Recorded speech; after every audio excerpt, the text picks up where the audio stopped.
డిక్షనరీని కోల్పోయాం ఈరోజు. చాలా బాధాకరమైన విషయం. అంటే అది బాధాకరమైన విషయం అని చెప్పడం కూడా చాలా చిన్న మాట అండి. ఎందుకంటే 24 క్రాఫ్ట్స్, ప్రతి క్రాఫ్ట్కి ఒక ఫ్లైఓవర్ ఎవరు ఉన్నారు అని అంటే దాసరి నారాయణరావు గారు.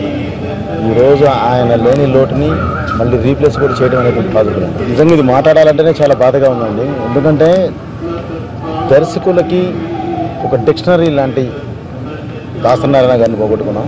సో అది చాలా బాధాకరమైన విషయం అని చెప్పడం కూడా చాలా చిన్న విషయం అండి. ఎందుకంటే 24 క్రాఫ్ట్లు, 24 క్రాఫ్ట్స్లోనూ ప్రతి దాని మీద అవగాహన ఉండి ఏదొచ్చినా సరే ఆయన ముందు నిలబడి సమస్యను పరిష్కరించేవారు.